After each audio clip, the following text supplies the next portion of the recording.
नमस्कार, मैं हूं आशुतोष और आप देख रहे हैं टेलीकास्ट न्यूज़।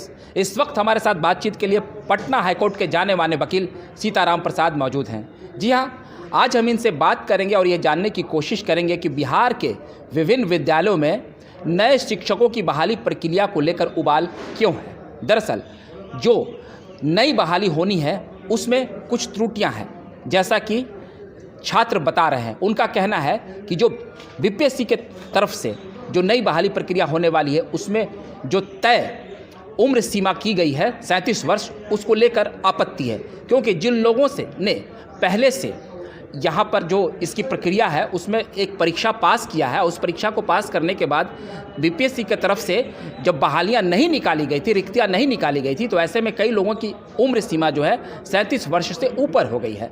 तो इस पूरे तकनीकी पहलू पर हम विस्तार से बातचीत करेंगे और इसको लेकर जो मामला अदालत में भी पहुंचा हुआ है और छात्रों के मन में जो आक्रोश है और उनके मन में जो चिंता का विषय बना हुआ है कि आखिर बीपीएससी जो ये परीक्षा कंडक्ट कर रही है इतने लंबे समय के बाद, तो इसमें जो तय उम्र सीमा है उसमें छूट किस प्रकार से दिया जाएगा। सीताराम जी, आपका हमारे यूट्यूब चैनल पर बहुत बहुत स्वागत है। धन्यवाद। ये बताइए कि जो नए छात्र हैं, जो नए युवा हैं, जो ये सपना देख रहे हैं कि वो बिहार में शिक्षक बनेंगे, उनको लेकर जो तय किया गया है उम्र सीमा 37 वर्ष है बीपीएससी की तरफ से, और अब नई परीक्षाएं और नए आवेदन लिए जा रहे हैं, उनको लेकर मैंने देखा है कि कई छात्र आपत्ति दर्ज कर रहे हैं। वो ये बता रहे हैं कि जो इसमें उम्र सीमा तय की गई उसमें छूट सरकार की तरफ से देना चाहिए। पूरा मामला क्या है, इसे आप विस्तार से समझाइए।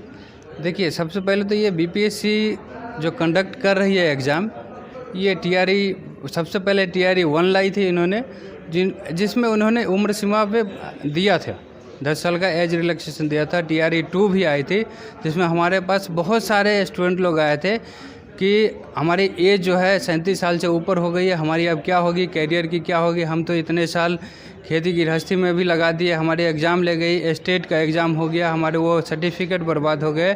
तो हमने उनको ले करके कोर्ट गए थे। तो कोर्ट जाने से पहले ही, यानी केस फाइल होने से पहले ही, रात को ही उन्होंने नोटिफिकेशन जारी कर दिया। उन्होंने 10 साल का एज रिलैक्सेशन सबको दे दिया। ये टीआरई 2 की बात है, टीचर रिक्रूटमेंट एग्ज़ाम होती है वो टीआरई 2 की। और उसी स्तर पे अब फिर से जो बहाली आई है बीपीएससी की, जो टीआरई 3 आई है, इसमें फिर से वही झमेला रखा गया। मतलब कि इसमें फिर उम्र सीमा में छूट नहीं दी गई सरकार की तरफ से? इसमें कुछ भी उम्र सीमा में छूट नहीं दी गई है बीपीएससी के द्वारा।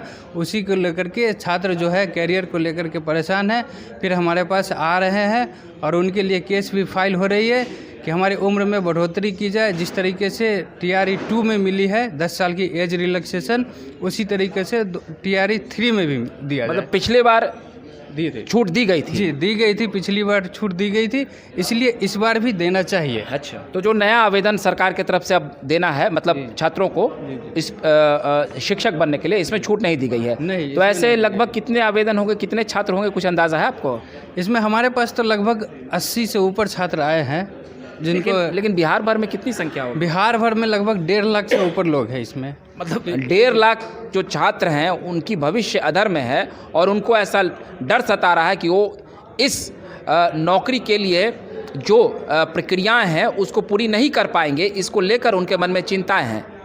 और चिंता इसलिए हो गई है उनको क्योंकि वो चिंता का कारण स्टूडेंट खुद नहीं है। उसके लिए कहीं ना कहीं सरकार भी जिम्मेवार है, कहीं ना कहीं जो बीपीएससी है वो भी जिम्मेवार है, क्योंकि स्टेट का एग्ज़ाम इन्होंने पहले ले लिया था। जो क्राइटेरिया है वो फुलफ़िल पहले ही करवा लिया था इन्होंने 2013 में ही, और फिर एक ही बार 2013 से 2022 तक तो कोई एग्ज़ाम ही नहीं हुआ, कोई शिक्षक की बहाली नहीं हुई, जिसके कारण जो है उनकी एज जो है एक्सपायर हो गई और वो इस एग्ज़ाम में नहीं बैठ सकते। तो वो चीज़ बीपीएससी को और सरकार को भी सोचना चाहिए, ताकि इसमें गलती कैंडिडेट की नहीं है, गलती सरकार की। अगर वो ईयर बाय ईयर अगर बहाली लिए होते तो इनकी एज जो है एक्सपायर नहीं होती और इन्हें रोड पे भटकना नहीं पड़ता।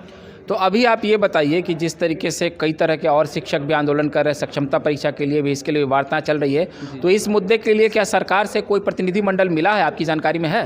जी, बहुत सारे प्रतिनिधिमंडल मिला, हमारे पास आए हैं। जो स्टूडेंट लोग हैं खुद ही आंदोलन किए थे, तो उनको लाठी मार करके भगाया गया था। उस पर सरकार की कोई प्रतिक्रिया ही नहीं आ रही है। उनके तरफ से जो ये अध्यक्ष जी हैं अतुल प्रसाद जी चेयरमैन साहब, उनका भी यही कहना है कि हम कुछ नहीं कर सकते इसमें, अगर आप लोगों को लेना है तो कोर्ट का रास्ता देखिए। और यही बात पिछले बार भी यही चीज़ हुई थी, जो कि कोर्ट गए थे स्टूडेंट तो उनको मिला गया।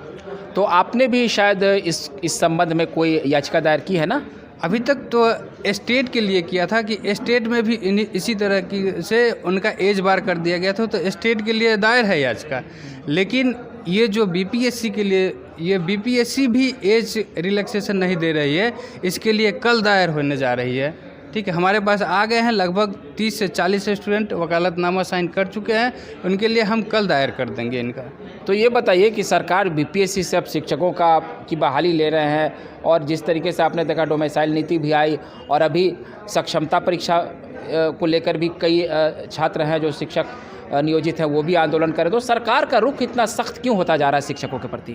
देखिए, सरकार का रुख सख्त इसलिए हो जा रहा है शिक्षकों के प्रति, एक तो ये हमारी जो सरकार है ये पीएम बनने के चक्कर में जो डोमिसाइल नीति ला दिया इन्होंने, सबको ऑफ़र कर दिया। हमारे खुद ही स्टेट में इतनी बेरोज़गारी है, इन्होंने इस पे कुछ नज़र ही नहीं डाली, जिसके कारण लोगों को काफ़ी ज़्यादा परेशानी हुई।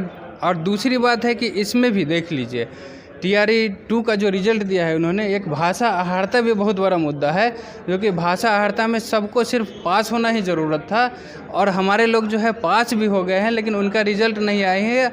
और फिर बीच में सारा एग्ज़ाम लेकर के इन्होंने भाषा अहारता को 0 कर करके फिर इन्होंने रिजल्ट दिया है, जिसके कारण कट ऑफ काफ़ी हाई चली गई है। फिर बहुत सारे लगभग 50,000 से ऊपर स्टूडेंट रोड पे आ गए हैं, जिस 200 के तो हम लेकर के गए हैं कोर्ट। अभी हमारी रिट दायर याचिका है, तो वो फाइल है हाई कोर्ट में, ठीक है, उनकी भी सुनवाई होनी है।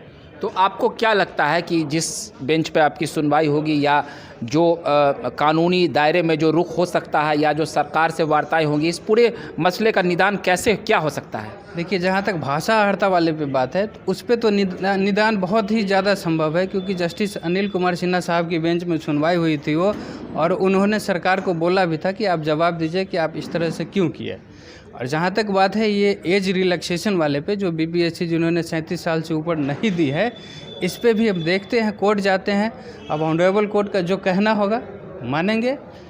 अभी अब आप जो छात्र हैं, जो आपको सुन रहे होंगे, देख रहे होंगे, आप उनसे क्या कहना चाहेंगे, क्या अपील करना चाहेंगे कि क्या वो पेशेंस बनाए रखें, या वो किसी तरह से कैसे इस पूरे मसले पर को वो आप देखते हैं? देखिए, छात्र से तो हम यही कहेंगे कि अब हम न्यायालय में जा रहे हैं, और गए भी हैं बहुत सारे मुद्दे लेकर के, जिसमें हमको बहुत सारा बेनिफिट भी मिला है, रिलैक्सेशन भी मिली है, रिलीफ भी मिली मतलब है। इस बार क्या उनके पक्ष में फिर कोई मामला, कोई सुनवाई हो सकती है? हाँ, हो सकती है। इसमें एज में रिलैक्सेशन मिल सकती है। हमें अब देख लेते हैं कि जस्टिस साहब क्या कहते हैं। बहुत ज़्यादा तक संभावना है कि एज में रिलैक्सेशन मिलेगा उनको, क्योंकि गलती स्टूडेंट की नहीं है, गलती सरकार की और बीपीएससी की है। तो ये थे पटना हाई कोर्ट के बहुत जाने माने वकील सीताराम प्रसाद। वो बता रहे थे कि किस तरह से छात्रों की जो समस्या है उसको लेकर वो भी संघर्ष कर रहे हैं, वो भी लड़ रहे हैं। उनके मन में छात्रों के प्रति संवेदनाएं हैं, पीड़ा है, और उनका पेशा भी है कि समाज में वो आवाज़ उठाए अपने कानून के माध्यम से, और छात्रों को न्याय दिलाने के लिए वो दिन रात लगे हुए हैं, और निश्चित तौर पर वो उनके हक के लिए आवाज़ बुलंद करेंगे। आपको हमारा ये वीडियो अच्छा लगा हो तो आप इस वीडियो को ज़्यादा से ज़्यादा प्रसारित करें, और अगली बार हम फिर नए वीडियो के साथ हाजिर रहेंगे। तब तक के लिए आप हमें इजाज़त दीजिए। बहुत बहुत धन्यवाद।